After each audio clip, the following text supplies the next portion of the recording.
nasihat Ustaz dari antum untuk kondisi Palestina saat ini Ustaz. Iya. Kalau saya pribadi memang saya pribadi mau mengucapkan kepada seluruh penduduk Gaza secara khusus dan Palestina secara umum bahwasanya ini berita gembira buat mereka. Berita gembiranya itu karena Allah Subhanahu wa taala memilih mereka di antara semua hamba-hambanya yang betul-betul di depan mata mereka, antara mereka sama surga tinggal nafas mereka gitu ya.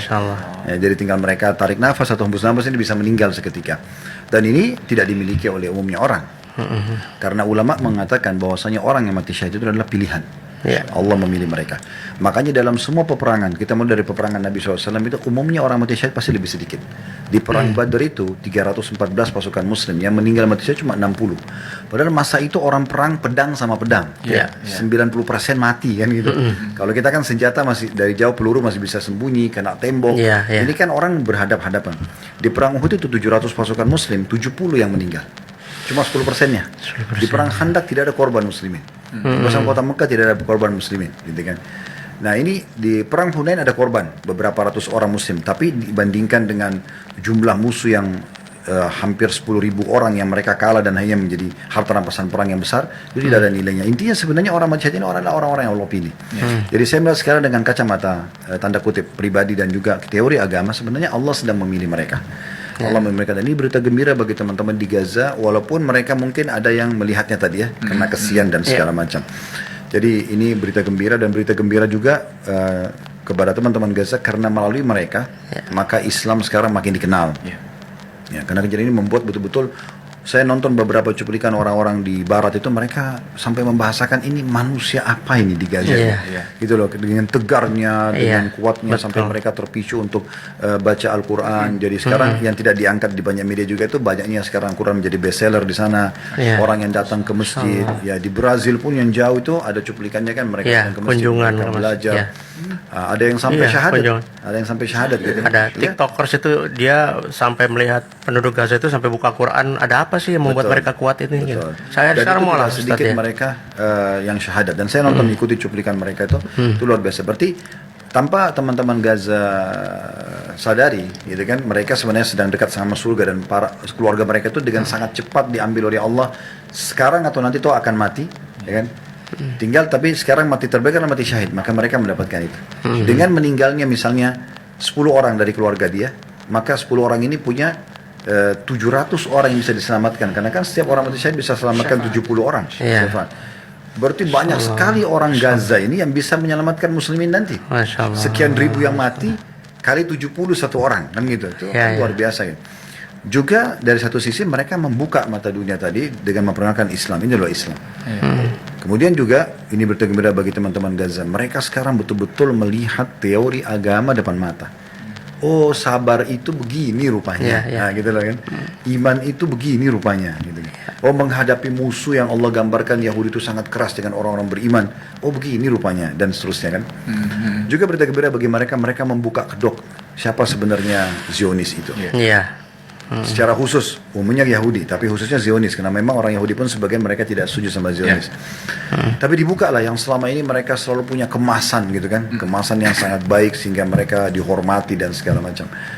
Dan juga orang sisi lain juga berarti gembira, mereka akhirnya bisa memperkenalkan ke dunia, ini loh kami lagi dijajah, dan penjajah ini awalnya kan awal kisahnya mereka banyak masuk itu setelah dibantai oleh Hitler, mereka lari dari Jerman. Tidak ada negara yang mau menerima kecuali negara Islam. Pada saat itu ada Utsmaniyah, mereka menerima. Dan mereka merasa tempat yang mereka bisa beribadah karena ada yang mereka anggap ada kuburan Nabi Daud, Nabi Sulaiman di Palestina. Dan pada saat mereka datang, warga Palestina menyambut mereka, memberikan mereka tempat tinggal, memberikan segala macam. Gitu ya. Tanah juga. Memberikan tanah. Jadi disambut benar orang Yahudi itu. Tapi subhanallah ya, dasarnya saya pernah lihat cuplikan Hitler ya, dia mengatakan saya sarankan memang suku ini, komunitas ini jangan dibiarkan karena mereka akan menjadikan kalian seperti hewan, dan dia sambil sekarang sudah terjemahan bahasa Indonesia tuh perkataan Hitler itu. Ternyata ada benarnya juga gitu. Bagaimana memang mereka ini selalu begitu mereka berkuasa malah mereka bukan berterima kasih, mereka malah membantai, mereka merasa ini tanahnya dan segala macam. Ini sebenarnya berita gembira bagi teman-teman di Gaza, dan kita juga perlu berterima kasih pada mereka. Itu buat mereka dulu. Kalau buat kita tentunya kita melakukan apa saja yang kita mampu. Ya, karena dalam sebuah riwayat, man lam yahtamu bi umur muslim falaysa minhum. sampai tidak peduli dengan perkara muslimin, bukan dari golongan mereka, gitu kan. Dan kata Nabi SAW, la yu'minu ahadukum hatta yuhibbu li akhihi ma yuhibbu li nafsi. Tidak akan sempurna iman seseorang antara kalian sampai dia mencintai apa yang dia cintai untuk dirinya sendiri. Maksudnya mencintai untuk saudara apa yang dia cintai untuk dirinya sendiri. Kalau kita di sini bisa tenang tidur, kita harus juga ingin saudara kita di sana tenang tidur. Kita bisa makan, minum, sekolah, bekerja, segala macam, mereka juga harus sama. Kan begitu. Jadi yang kita lakukan adalah yang kita mampu. Yang paling baik tadi yang Bang Onim sempat sebutkan itu memang sudah umum adalah doa. Dan doa ini bisa menembus benteng-benteng musuh, bisa menjatuhkan pesawat musuh, bisa membatalkan rudalnya, apalah, bahkan hati manusia pun bisa tersentuh dengan doa, gitu kan. Tapi ini betul-betul ketulusan dan kita maksimalkan di waktu-waktu mustajab. Hujan turun sepertiga malam antara azan dan iqamah. Dan sekarang bukan lagi opsional, bukan saya berdoa kapan saya mau, tapi memang jadi rutinitas. Ya, seperti kita minta keselamatan buat diri kita, kita minta keselamatan buat mereka di sana. Yang pertama. Yang kedua, saya meminta agar semua imam masjid ini sudah harusnya menjalankan saran juga dari MUI untuk ada kunut nazilah. Nah ini saya lihat masih jarang sekali masjid lakukan. Nah kunut nazilah adalah kunut yang dilakukan oleh Nabi SAW di subuh, duhur, asar, maghrib, isya. 5 waktu sholat. Jadi jangan heran kalau duhur yang sholatnya sir, kecilin suara, tapi ada kunutnya di akhir. Memang begitu Nabi SAW. Bahkan melakukannya selama sebulan penuh. Mendoakan suku yang pernah membunuh beberapa penghafal Quran dari kalangan sahabat, gitu kan. Dan kita harusnya menjalankan ini karena sudah ada himbauan. Semua masjid berdoa agar diberikan kemenangan. Jadi ini masih berhubungan dengan masalah doa sebenarnya. Tapi tadi yang pertama adalah doa individual. Ini sekarang sudah doa di masjid-masjid, gitu kan. Dan alhamdulillah pemerintah kita dukung itu. Nah yang ketiga, kita coba membantu dengan yang kita mampu dari sisi harta. Karena memang berjihad jalan Allah itu kan dengan harta dan jiwa. Dan kurang lebih dari semua ayat jihad, ratusan ayat jihad itu ada 8 ayat, semua dimulai dengan bi amwalikum wa anfusikum. Berjihad dengan harta dan juga jiwa kalian. Dan memang Nabi SAW juga kalau mau bentuk pasukan, yang paling pertama kumpulin harta dulu. Setelah harta terkumpul, baru beliau bentuk pasukan. Berarti kan pengumpulan harta ini memang donasi lah tadi. Itu kan adalah sesuatu yang penting. Nah itu yang bisa kita lakukan. Toh kita juga semua punya pendapatan bulanan umumnya ya. Maka kenapa kita tidak sisihkan itu? Ya. Dan Allah SWT mengatakan dalam ayat yang sangat agung berhubungan dengan masalah jihad. Inna Allah ishtara minal mu'minina anfusahum wa amwalahum bi anna lahumul jannah.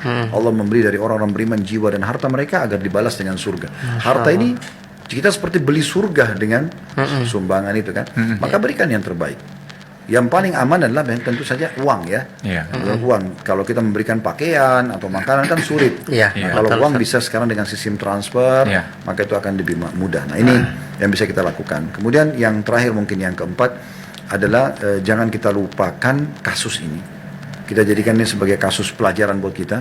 Walaupun misalnya Palestina sudah merdeka, nah kita tetap menjadikan ini sebagai sebuah kejadian yang pernah terjadi yang kita tidak boleh lupakan begitu saja. Sebagaimana kita juga tidak lupakan dulu penjajah Belanda pernah masuk, gitu kan. Ada PKI, kita diingatkan oleh pemerintah kita, gitu kan. Kita pelajari yang Jepang masuk, yang Portugis masuk di beberapa wilayah kita, supaya kita keturunan kita ini semua tahu pernah terjadi loh ini dalam sejarah. Supaya itu jadi pelajaran, jangan terulang lagi.